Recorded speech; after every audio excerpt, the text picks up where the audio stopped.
자, 한번 믿음으로 선포하겠습니다. 하나님은 나의 행복을 보증해 주십니다. 요한복음 4장 18절을 보냈는데, 여러분, 이 말씀은 사실 행복에 대해서 어떻게 중요한 말씀이에요. 왜냐하면 요한복음 4장에는 우물가의 여인, 이 우물가의 여인을 우리 예수님이 만나서 그 물을 찾는, 그 행복을 찾는 우물가의 여인에게 그렇게 말한 거야. 너에게 지금 남편 5이 있지만 사실은 지금 있는 남편도 내 남편이 아니라는 거야. 이 말은 무슨 뜻이냐면, 참 이상적인 배우자를 만나서 행복해 보려고 했지만, 내가 행복을 찾았지만 지금 있는 내 남편도 진정한 행복을 가져다 줄 수 없다는 거예요. 우리는 이 땅에서 정말 행복을 찾기를 원합니다. 행복하기를 원해요. 우리가 돈을 열심히 버는 이유가, 돈을 벌면 좀 행복해 볼까 생각합니다. 우리가 자녀가 잘 되면 행복할 수 있을까 해서 최선의 노력을 해요. 그러나 여러분, 오늘 말씀의 핵심은 우리가 아무리 이 땅에서 행복을 찾아간다 할지라도 이 행복은 하나님이 주셔야 된다는 거예요. 할렐루야. 그래서 예수님이 엄청난 말씀을 하십니다. 우물가 여인에게. 사실 오늘 사는 우리 모두에게 정말 행복에 대한 중요한 말씀을 하시는 거예요. 요한복음 4장 13절부터 14절. 자, 우리 13절을 먼저 읽어볼까요? 시작. 예수께서 대답하여 가라사대 이 물을 먹는 자마다 다시 목마르려니와. 우리가 세상의 이 물은, 세상의 것은 내가 권력을 찾아도 또 목마르다는 거예요. 내가 배우자를 만나서 행복해 보려고 했지만 또 목마르다는 거예요. 그것만으로는 진정한 행복을 누릴 수가 없다는 거예요. 자, 그래서 14절. 자, 오늘의 어떻게 보면 결론적인 말씀이에요. 다 같이 한번 읽습니다. 시작. 내가 주는 물을 먹는 자는 영원히 목마르지 아니하리니 나의 주는 물은 그 속에서 영생하도록 솟아나는 샘물이 되리라. 믿으시면 크게 한번 아멘. 우리가 행복을 찾으려고 했지만 우리에게 절대 이 땅의 것으로는, 우리가 찾는 이 땅의 것으로는 진정한 행복이 없지만, 여러분, 하나님이 우리에게 예수 그리스도로 말미암아 주시는 이 행복은 영원한 행복이 될 수 있다는 거예요. 그러므로 여러분, 교회에서 정말 이미 예수 믿은 사람들은 영원한 행복자가 된 줄로 믿으시기 바라겠어요. 그런데 오늘의 주제 말씀은 이 행복을 하나님이 우리에게 보증해 주셨다는 거예요. 그래서 오늘은 영원한 행복에 대한 하나님의 보증이라는 주제로 오늘 본론의 말씀을 나누기를 원합니다. 첫 번째는 이 영원한 행복에 대해서 바로 하나님이 우리에게 주신 약속이 있어요.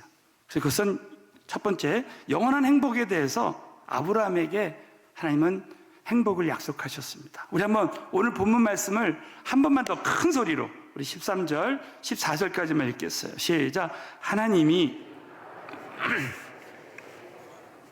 맹세할 자가 자기보다 더 큰 이가 없으므로 자기를 가리켜 맹세하여 가라사대 내가 반드시 너를 복주고 복주며 너를 번성케 하고 번성케 하리라 하셨더니 할렐루야. 하나님께서 아브라함에게 약속을 반드시 내가 너를 복주고 복주며 그 복 받은 결과로 너를 번성케 하고 번성케 하리라. 우리 예수님 믿는 사람들은 믿음으로 코로나19에 어려움이 있어도 번성케 되고 변성케 되는 역사가 일어날 줄로 믿으시기 바라겠어요. 이것은 복의 근원이 되신 예수 그리스도로 말미암아 정말 모든 예수 믿는 사람들이 복 받을 것에 대한 말씀을 하고 있는 거예요. 그래서 여러분, 이 아브라함은 사라가 경수가 끊어져서 아들을 낳을 수가 없었습니다. 그러나 여러분, 아브라함에게 하나님 믿음을 주시고 그 믿음으로 이삭이 나오고 그 이삭을 통해서 예수 그리스도가 나왔다는 거예요. 그래서 우리 한번 그 요한복음 6장 15절, 영원한 행복에 대한 하나님의 약속을 누리는 하나님, 아브라함. 자, 다 같이 읽겠습니다. 시작. 저가 이같이 오래 참아 약속을 받았느니라. 믿으시면 아멘 해보세요. 아브라함이 결국 이삭을 통해서 이 약속을 받은 거예요. 경수가 끊어진 사라의 몸에서 이삭이 나왔다는 것은 하나님은 없는 것을 있는 것 같이 부르시는 하나님이시라는 거예요. 여러분, 저와 여러분이 오늘도 예배드리다가 없었던 평강이, 없었던 행복이 임할 줄로 믿으시기 바라겠어요. 하나님 얼마든지 그렇게 하실 수 있는 분이야. 그래서 이 아브라함은 하나님이 나에게 주신 행복을 누렸습니다. 자, 요한복음 8장 56절에 보면 너희 조상 아브라함은 나이 때 볼 것을 즐거워하다가 보고 기뻐하였느니라 그랬습니다. 이 아브라함은 예수님으로 말미암은 그 행복을 믿고 누렸다는 것이죠. 여러분, 우리는 좀 신앙생활할 때 하나님과 함께하지 않으면 우린 진정한 행복이 없어요. 제가 행복에는 두 가지가 있다고 그랬죠. 이 세상에서의 행복, 우물가의 여인에 대해서 말씀드리는데, 여러분, 이 세상에서의 행복은 일시적이고 다 사라지는 거예요. 우리에게 진정한 행복은 우리가 하나님과 함께할 때만 참 행복이 있다는 것이죠. 그래서 창세기 3장에 아담과 하와가 이제 하나님 천지를 창조하시고 에덴 동산을 창조하실 때 그때 아담에게 영을 주시고 진정한 행복을, 영원한 행복을 주셨습니다. 그러나 그 행복을 잃어버린 이유가 뭐예요? 아담과 하와가 선악과를 따먹고 죄를 짓고 죄로 말미암아 에덴 동산에서 쫓겨났어요. 그래서 우리는 이 땅에 살면서 에덴 동산에서 쫓겨난 상태로 우리는 지금까지 살아온 거예요. 내가 뭘 해도 행복이 없어요. 뭘 해도 만족이 없습니다. 왜? 그 죄 문제가 해결받지 못했기 때문에. 이 죄를 해결할 수 있는 길은 딱 하나밖에 없어요. 피 흘리심이 없이는 죄사함이 없다는 것이죠. 오직 예수 외에는 길이 없는 줄로 믿으시기 바라겠어요. 그래서 우리가 예수님을 믿고 죄사함 받을 때 우리는 영원한 복을 누리게 되는 거예요. 그래서 로마서 4장 7절부터 8절에 보면 그 불법을 사함을 받고 그 죄를 가리우심을 받는 자는 복이 있다는 거예요. 주께서 그 죄를 인정치 아니할 사람은 복이 있도다 함과 같으니라. 여러분, 우리가 예수님 믿고 영원한 지옥 가는 죄 사함 받은 거, 이거 하나만으로도 행복해야 될 줄로 믿으시기 바라겠어요. 그런데 여러분, 우리는 오늘 하나님 아브라함에게 주신 복을 우리가 묵상해 볼 때 절대 우리는 우리의 행복은 죄사함 받은 복으로 끝나지 않습니다. 저는 제가 저에게 주셨던 말씀 중에 충격적인 말씀이 그 중에 하나가 창세기 12장 2절이에요. 우리 한번 창세기 12장 2절을 다 같이 읽겠습니다. 시작. 내가 너로 큰 민족을 이루고 내게 복을 주어 내 이름을 창대케 하리니 너는 복의 근원이 될지라. 할렐루야. 아브라함만 복 받는 것이 아니라 아브라함을 통해서 자손들이 복을 받고 내가 너로 큰 민족을 이룬다는 거야. 그러니까 아브라함을 통해서 이삭이 복을 받고 야곱이 복을 받고 요셉이 복을 받고 그리고 12 자녀들이 야곱의 12지파가 이스라엘 국가를 이뤄서 또 그들을 통해서 이방인들이 다 복을 받는 거예요. 그리고 여러분, 너는 복의 근원이 될지라. 아브라함은 자식이 자신만 복 받는 게 아니라 복의 근원이 되는 역사가 일어났습니다. 여러분, 이 복은 갈라디아서 3장에 우리가 예수 믿을 때 아브라함의 복이 이방인들에게도 임했다는 거예요. 그러므로 사랑하는 성도 여러분, 저와 여러분은 예수 믿을 때 이미 복의 근원이 된 줄로 믿으시기 바라겠어요. 저는 제가 새가족일 때, 새신자였을 때 아브라함이 복의 근원이 됐다는 말씀을 듣고, 야, 그래, 과연 내가 복의 근원이 될 수 있을까? 그러나 정말 아브라함에게 주셨던 이 복의 근원이 되는 그 은혜가 나에게도 임할 줄로 믿고 그렇게 한번 복의 근원이 되기로 어느 날 다 결단을 했어요. 그러면서 이 복을, 하나님 주신 영원한 복을 제가 은혜 받으니까 전하게 되었어요. 그래서 먼저 우리 어머니와 우리 가족들에게 전하게 될 때, 사랑하는 성도 여러분, 주 예수를 믿으라. 그리하면 너와 내 집이 구원을 얻으리라 하신 말씀은 그대로 성취될 줄로 믿습니다. 아니, 나만 복 받는 게 아니라 나와 관계된 모든 사람들이, 우리 가족들이 복을 받는. 저는 요셉이 복의 근원이 되어서 정말 보디발의 집에 노예로 팔려갔지만 창세기에 보면은 그 보디발의 집이 요셉 때문에 다 복을 받습니다.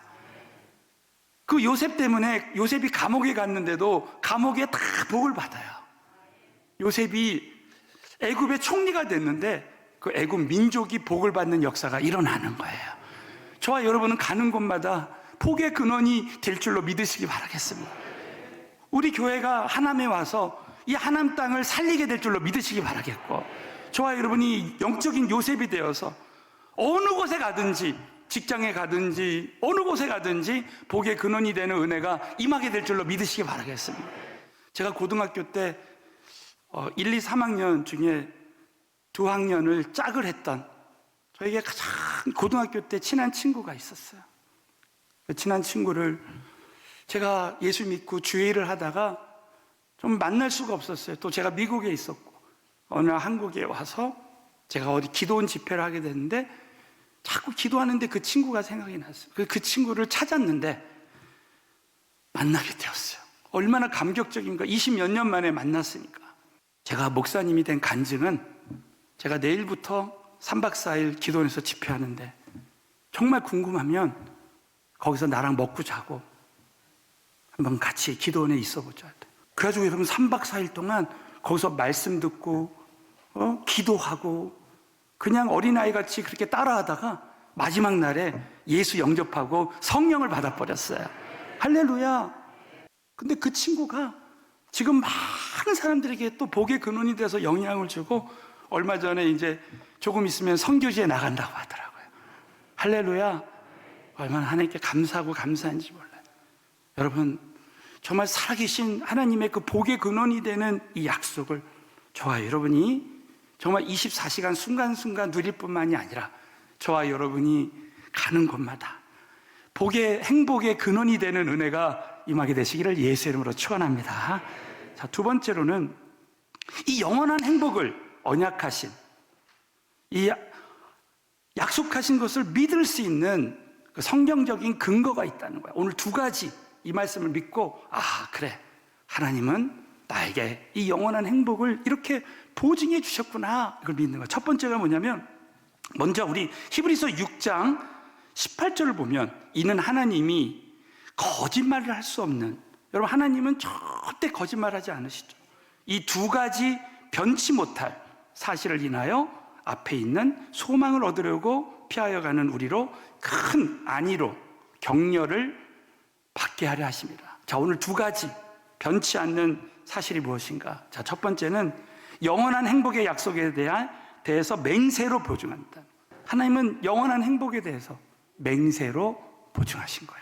자, 우리 한번 히브리서 6장 17절 다 같이 읽습니다. 시작. 하나님은 약속을 기업으로 받는 자들에게 그 뜻이 변치 아니함을 충분히 나타내시려고 그 일에 맹세로 보증하셨다는, 충분히 내가 너를 복주고 복주셨다는 것을 충분히 나타내시려고 맹세로 보증.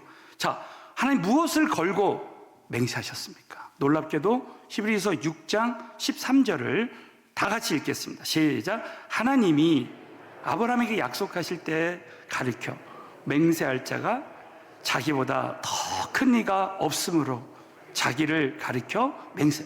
하나님 자기보다 더 큰 이가 없다는 거예요. 그래서 자기를 가르쳐 맹세했습니다. 이 말은 내가 보증이 되겠다는 거예요. 보증이 되겠다. 이 세상에는 하나님보다 크신 분이 없는 거예요. 여러분, 하나님이 보증이 되셔서 저와 여러분에게 복 주고 복을 주시는 줄로 믿으시기 바라겠어요. 자, 예수님을 믿고 이미 저와 여러분은 하나님의 그 자녀가 됐다는. 여러분, 정말 우리가 하나님의 자녀로 살아가는 거 지난주에도 말씀드렸지만 이거 하나만으로 우리는 행복을 누릴 수 있습니다. 탕자가 아버지께로 돌아갈 때 누가복음 15장에 먹고 즐기자. 우리는 탕자처럼 어제도 그제도 살았어요. 정말 다 잃어버렸어요. 주의 종들도 지금 코로나19 기간에 개척교회 목사님들, 많은 주의 종들 뭐 어떤 교회든지 상관없어요. 주의 종들까지도 지금 앞날에 대한 불확실로 말미암아 자신감도 잃어버리고 많은 걸 잃어버렸어. 그러나 여러분, 탕자가 아버지께로 돌아올 때 다 회복하잖아요. 그 아버지 집에는 먹고 즐기자. 우리가 예수 안에 있으면은 얼마든지 행복을 누릴 수 있게 될 줄로 믿으시기 바라겠어요. 그 하나님의 보증, 하나님은 내가 너에게 복 주고 복 주겠다. 하나님이 보증이 되셔서, 여러분 에베소 1장에 보면 우리가 하나님이 예수님을 우리가 믿을 때 성령을 보증으로 주시잖아요. 여러분, 하나님이 우리 예수 믿을 때 예수 그리스도의 성령으로 보증으로 오신 줄로 믿으시기 바라겠어요. 그분을 믿고 이미 주신 하나님이 보증이 되셔서, 성령으로 보증이 되셔서 온 이 예수님 안에서의 행복을 우리는 정말 담대하게 누려야 된다는 거예요. 근데 우리는 너무나 바쁜 일상으로 너무 이 세상에 바빠서 이 예수 안에서의 그 진정한 행복을 누리지 못하고 있다는 거예요. 제가 지난주에 행복에 대한 이런 글을 읽었어요. 어느 부부가 맞벌이를 해가지고 그냥 고생해가지고 주상복합 80평짜리 아파트를 얻었대요. 80평짜리 아파트를 얻고 가정부도 두게 됐다는 거예요. 그러나 그들은 여전히 바쁜 거예요. 그 아파트에는 아주 그냥 최신식 오디오 시스템이 나오고, 얼마든지 틀면 최신 그런 음악이 나오고, 또 그 테라스가 있는데, 베란다에 있는데 테라스가 있는데 거기는 커피 머신도 있고, 얼마든지 누릴 수 있는 곳이. 회사에 출근하다가 잠깐 집에 두고 온 게 있어가지고 다시 집으로 돌아왔는데 비밀번호를 누르고 들어갔더니 깜짝 놀랐다는 거예요. 너무 놀랍게도 음악 소리가 막 잔잔잔짠 막 클래식 음악이 나오면서 그 집 가정부가 그 테라스에서 커피를 뽑아가지고 딱 먹으면서 누리고 있었다는 거예요. 깜짝 놀랐다는 거예요. 그 집은 자기가 샀는데 정작 행복을 누리는 분은 가정부께서 누린다는 거예요. 그럼 자기가 한평생 열심히 일한 대가가 뭐지? 나는 왜 지금 행복을 누리고 있지 못하지? 이미 주셨는데, 이 집을 주시고 얼마든지 누릴 수 있는데 그 행복을 잃어버리고 살았다는 것이죠. 여러분, 저와 여러분이 아무리 지금 바쁜 일상을 살고 코로나19가 앞으로 어떻게 될지 모르고 이런 상황 속에서도 우리는 예수님을 영접했을 때 예수 그리스도의 성령이 하나님의 보증으로 내 안에 이미 오신 줄로 믿으시기 바라겠어요. 이 행복을 가정부에게 주지, 또 어떤 분에게도 주지 말고 우리는 이 행복을 24시간 우리가 담대하게 누려야 될 줄로 믿으시기 바라겠어요. 여러분, 오늘 다 잃어버렸어. 우리가 다 잃어버렸어도, 자신감, 자존감 다 잃어버렸어도 저와 여러분은 오늘도 보증으로 우리에게 주신 이 행복을 날마다 순간순간 예수 안에서, 우리 한 번만 더 옆 사람에게 선포하겠습니다. 자, 24시간 예수님 안에서 참 행복을 누리시기 바랍니다. 할렐루야. 마지막으로는 하나님의 보증으로 영원한 행복에 대한 흔들리지 않는 견고한 소망을 주셨다는 거예요. 여러분, 우리 인생은 마치 항해와도 같습니다. 지금 코로나19의 그 파도가 치고 있어요. 풍랑이 일고 있습니다. 언제 어떻게 될지 모르는 상황이지만 여러분, 이 배가 이제 항구에 딱 정박할 때 뭐를 내립니까? 닻을 내립니다. 닻을. 그 닻을 내리면 이 닻이 딱 이제 바다 저 밑에 바위에 딱 고정이 돼가지고 아무리 큰 배도 흔들리지 않는 거예요. 그래서 바로 이 영원한 닷으로 예수님을 비유하면서 오늘 마지막으로 히브리서 6장 19절부터 20절까지의 말씀을 다 같이 읽겠습니다. 시작. 우리가 이 소망이 있는 것은 영원한 닷 같아서 튼튼하고 견고하여 휘장 안에도, 자, 믿으시면 크게 한번 아멘. 우리에게 이 소망, 행복에 대한 영원한 이 소망이 있는 것은 영혼의 닷 같아서 튼튼하고 견고하다는 거예요. 여러분, 우리가 때로는 마음이 흔들릴 수 있어요. 어떤 문제 때문에 흔들릴 수 있지만 이 행복에 대한 하나님의 약속은 이 영혼의 닷, 이 닷은 예수님을 상징하는 거예요. 절대 흔들리지 않는 거예요. 여러분, 한 번 받은 행복은 놓치지 않고 끝까지 주실 줄로 믿으시기 바라겠어요. 그래서 이 휘장 안에 들어가서 여러분, 이 대제사장의 역할이 뭐냐? 죄 문제 해결이에요. 그래서 예수님이 십자가에 못 박혀 돌아가실 때 휘장이 찢어졌습니다. 그 20절에 그리로 앞서가신 예수께서 멜기세덱 창세기에 나오는 대제사장의 그 반차를 쫓아 우리 예수님은 영원한 대제사장이 되어 우리를 위하여 들어가셨다. 이 말은 뭡니까? 영원한 천국에서 이미 영원한 행복을 다 보장하시고, 여러분, 우리 이 땅에서 잠깐 힘들어도 우리는 예수 믿으면 영원한 천국에 들어가서 하나님과 함께 영원한 행복을 누릴 수 있게 될 줄로 믿으시기 바라겠어요. 그러므로 하나님은 마침내 행복을 주십니다. 그러므로 여러분, 제가 1절에 말씀드렸죠? 하나님이 광야의 길을 걷게 하시면서 마침내 복을 주려 하신다 그랬어요. 여러분, 지금 아무리 힘들어도 두고 보세요. 우리 예수 믿는 사람들은 다 좋게만 하실 것입니다. 다 복으로 역사하실 것입니다. 전화 이복이 될 줄로 믿습니다.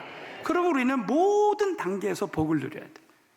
지금 이 상황에서도 우리가 어떤 단계에 있어도 우리는 이미 주신 예수 안에서의 행복을, 이 환경을 초월한 행복을 누릴 수 있어야 될 줄로 믿으시기 바라겠어요. 찬송가 우리 464장에 우리 1절 가사를 한번 보시면은 이 모리스 여사는 50살 때 자꾸 시력을 잃어갔어요. 52살 때 완전히 실명을 했습니다. 사람들이 앞이 안 보여서 힘들지 않습니까? 그때 이분이 자신의 간증처럼 이 찬송가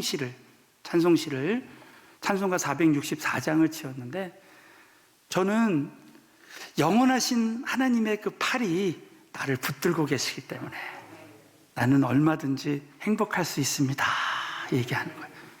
고난 내 영혼 편히 쉴 곳과 풍랑이로도, 우리 한번 읽어볼까요? 시작.